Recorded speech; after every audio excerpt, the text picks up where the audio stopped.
여러분 안녕하세요. 예, 오늘은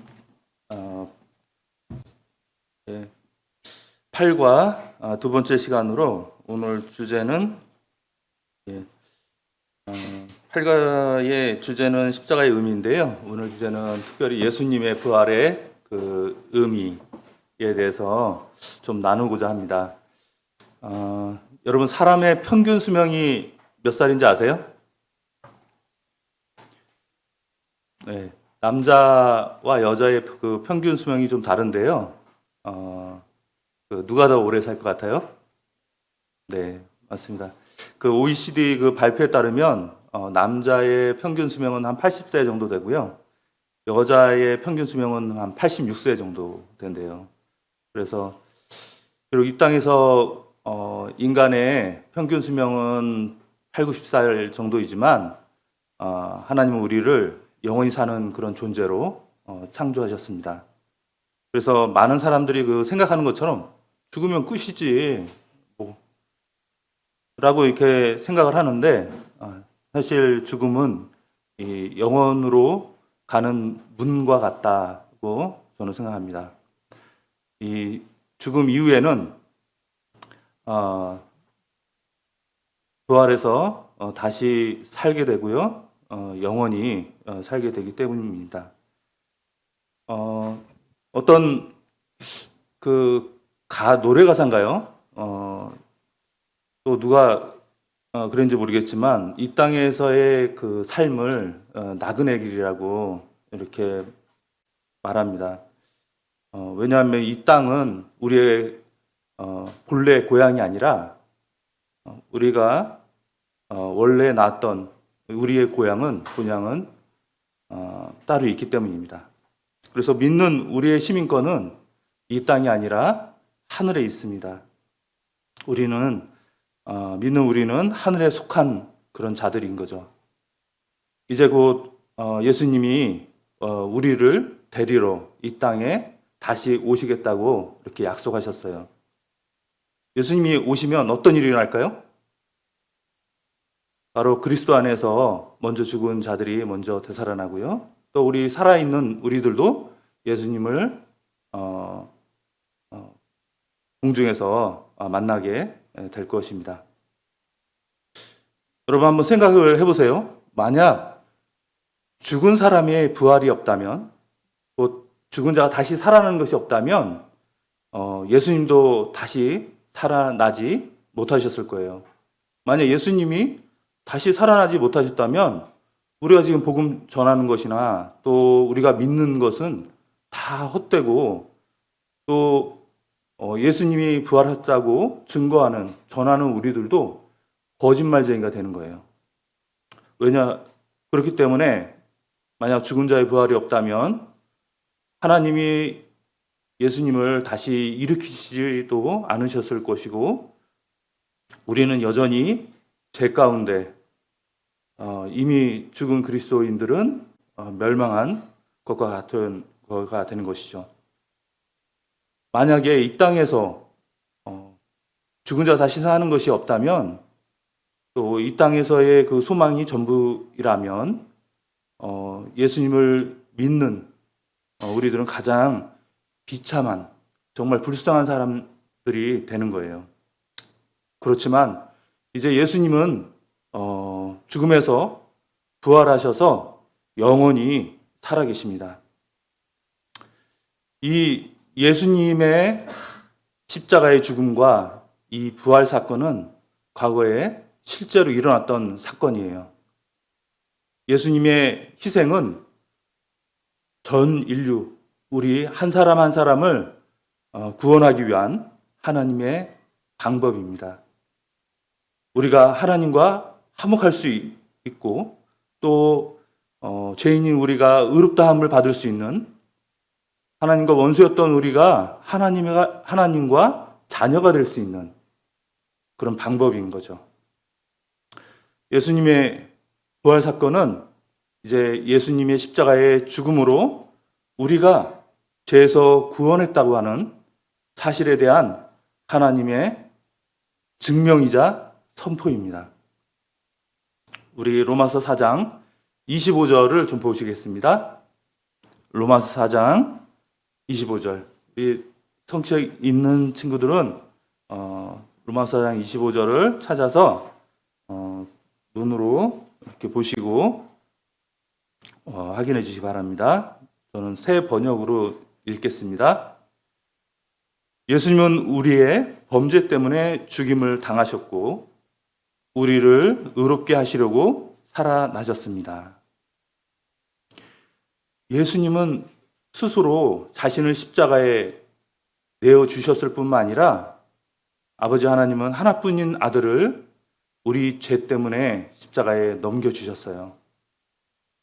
그래서 예수님의 죽음은 자신의 죄 때문이 아니에요. 우리 한 사람 한 사람의 죄 때문인 거죠.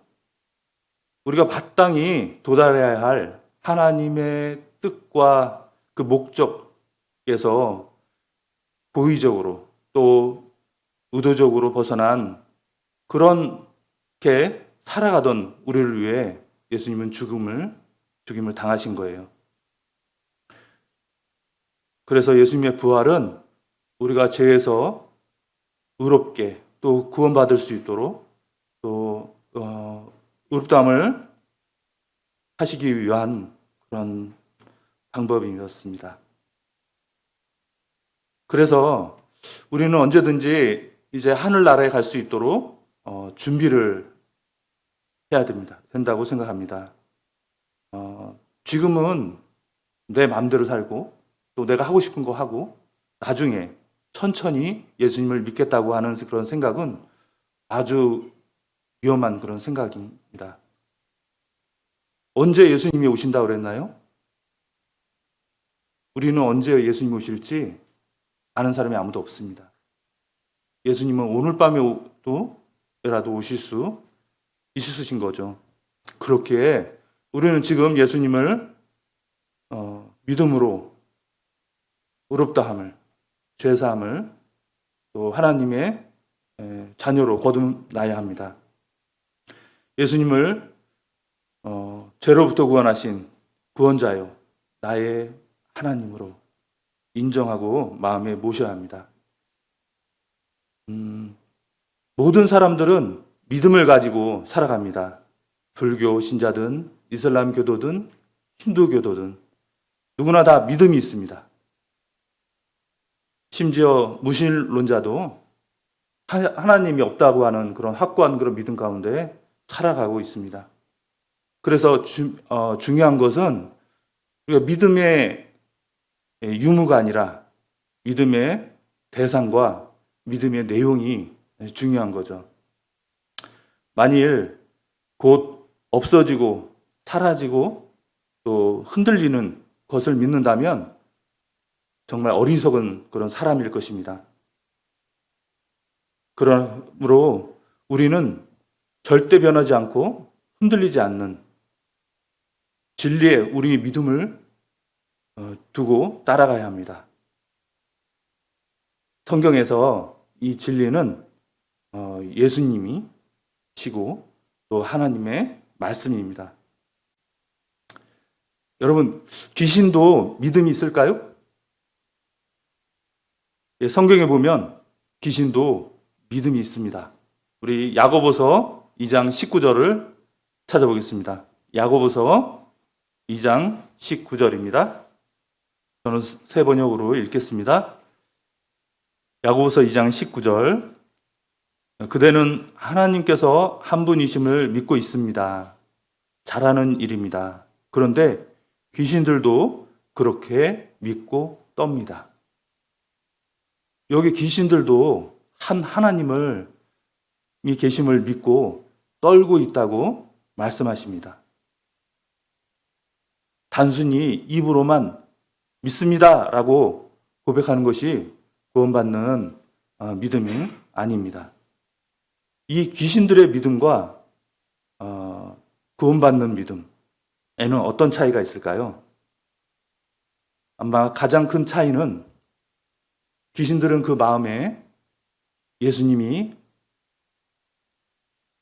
주인으로 안 계시고 이제 그리스도인의 마음에는 예수님이 주인으로, 구원자로 하나님이 계시다고 하는 것일 것입니다.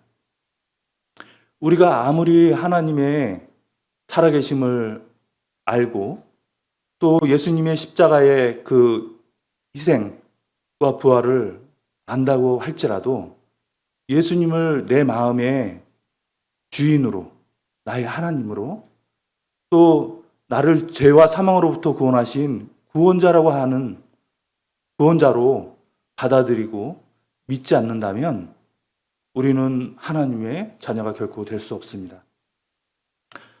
그래서 믿는다고 하는 것은 그냥 단순히 지적 동의만을 의미하는 것이 아닙니다.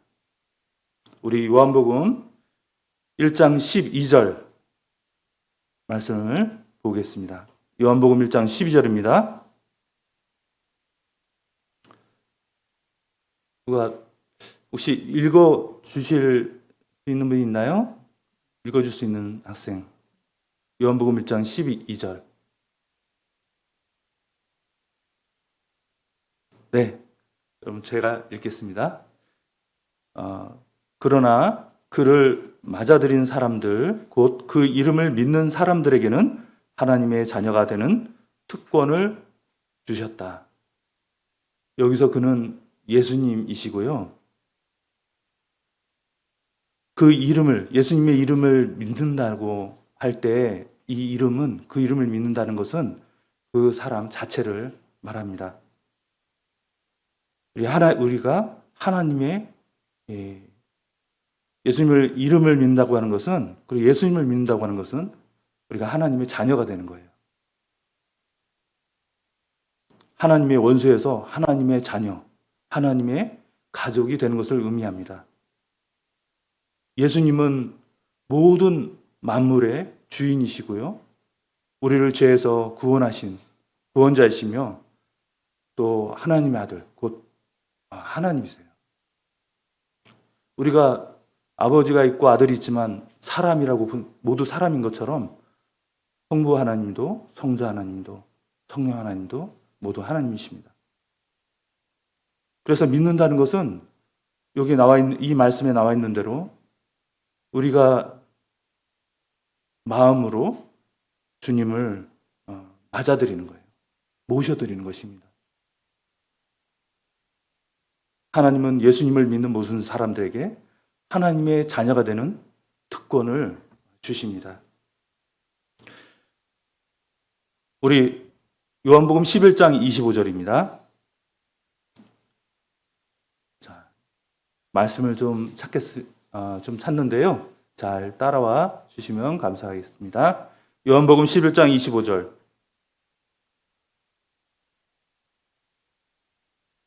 예수께서 마르다에게 말씀하셨다. 나는 부활이요 생명이니 나를 믿는 사람은 죽어도 살고 살아서 나를 믿는 자는 영원히 죽지 아니할 것이다.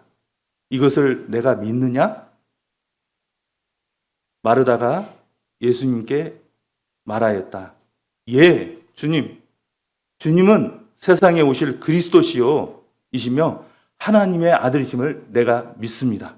나사로가 죽은 지 4일째 되는 날 예수님은 나사로의 집을 찾습니다. 그리고 자신을 맞이하려고 나온 마르다에게 예수님은 나사로가 다시 살아날 거라고 미리 알려주십니다. 그러나 마르다는 지금 오빠 나사로가 살 것을 믿는 게 아니라 이제 마지막 날 부활의 때에 나사로가 다시 살아날 것을 자신은 알고 있다고 예수님께 대답합니다. 그때 하신 예수님의 그 대답, 예수님의 대답이 25절입니다. 예수님은 먼저 자신이 누구인지를 말씀하세요. 나는 부활이요 생명이다. 여기서 이 생명은 단순히 인간의 그 일시적인 그런 생명이 아니라 이 하나님의 영원한 그런 생명을 의미합니다. 예수님은 마르다에게 이렇게 말씀하신 거예요. 나는 부활 그 자체다. 나는 바로 그 생명 자체다. 이 영어 성경에는 더라고 하는 단어가 덧붙여 있어요. 그래서 예수님은 자신은 죽음에서 살아나고 또 영원히 사시는 그리스도요, 하나님의 아들이심을 이 마르다에게 알려주신 것입니다. 25절, 나를 믿는 사람은 죽어도 살고 살아서 나를 믿는 사람은 영원히 죽지 아니할 것이다. 이것을 내가 믿느냐? 이거 예수님의 이 질문은 마르다에게만 이 질문에 마르다는 즉시 이렇게 고백합니다. 27절, 마르다가 예수님께 말하였다. 예, 주님, 주님은 세상에 오실 그리스도시며 하나님의 아들이심을 내가 믿습니다. 예수님이 하셨던 이 질문은 예수님이 곧 그리스도, 하나님의 아들이신 것과 죽은 자를 살리시고 또 믿는 자에게 영생을 주실 수 있는 그런 분이심을 너는 믿느냐? 라고 질문하신 것입니다. 여러분, 이 질문은 마르다에게만 하신 그런 질문이 아니에요. 우리 한 사람 한 사람에게 동일하게 하시는 질문이신 거예요. 여러분은 예수님이 죽은 자를 살릴 수 있는 분, 또 하나님의 아들 그리스도이심을, 나를 죄에서 죄와 사망에서 구원하시는 분이신 것을 믿으시나요? 마르다처럼 예수님을 여러분의 주인으로 또 구원자로 고백하시는 여러분이 되길 바랍니다.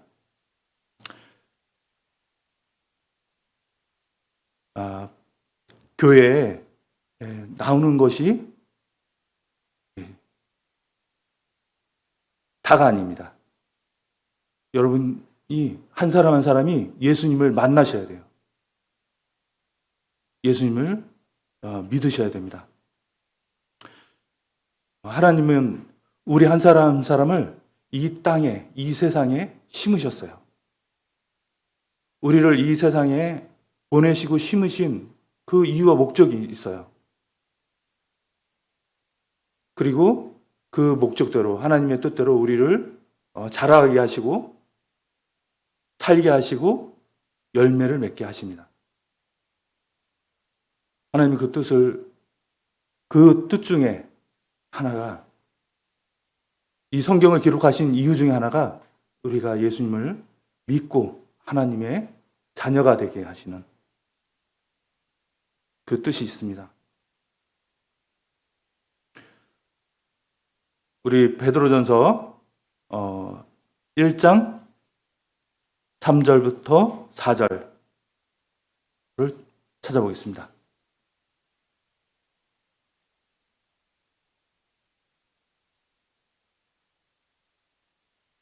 자, 베드로전서 1장 3절부터 4절입니다. 우리 주 예수 그리스도의 하나님 아버지께 찬양을 드립시다. 하나님께서는 그 크신 자비로 우리를 새로 태어나게 하셨습니다. 그리하여 그는 죽은 사람들 가운데서 예수 그리스도가 부활하심으로 말미암아 우리로 하여금 산 소망을 갖게 해 주셨으며 썩지 않고 더러워지지 않고 낡아 없어지지 않는 유산을 물려받게 하셨습니다. 이 유산은 여러분을 위해 하늘에 간직되어 있습니다. 여러분, 만일 부활이 없다면 우리의 믿음도 우리의 구원도 헛되고 우리의 인생은 아무 의미가 없을 것입니다. 그러나 하나님은 죽은 자들로부터 예수님을 부활하게 하심으로 말미암아 우리를 거듭나게 하셨고 의롭다 인정하셨고 살아있는 그런 소망에 이르게 하셨습니다. 우리에게 하늘에 있는 영원한 유업을 받게 해 주신 것이죠. 그래서 다시 이제 마무리하겠습니다. 예수님의 그 십자가의 희생, 죽음은 로마서 4장 25절에 나와 있는 것처럼 예수님은 우리의 죄를 위해서, 죄 때문에 희생 당하셨고요. 우리를 의롭다 하시기 위해서 부활하셨습니다. 그래서 우리의 죽음은, 이 땅에서의 삶은 무의미한 것이 아닙니다. 여러분 살아계실 때 반드시 속히 예수님을 찾아서 만나시기 바랍니다. 교회에 오는 것이 믿는 게 아니고요. 또 기도만 하는 것이 믿는 것이 아닙니다. 그냥 지적으로 동의하는 것이 주님을 믿는 것이 아니에요. 주님과의 인격적인 관계, 하나님의 자녀가 되어야 되는 것입니다. 그것이 믿는 거예요. 아직 하나님의 자녀가 되지 않으셨다면, 또 예수님이 나의 주인이 아니시라면, 내 죄로부터 구원하신, 내 모든 죄를 제거하신 그런 주님으로 믿고 알고 있지 않다면, 여러분 하나님께 나아가서 기도하시고 주님으로 고백하시고 하나님의 자녀가 되시는 여러분이 되시길 바랍니다.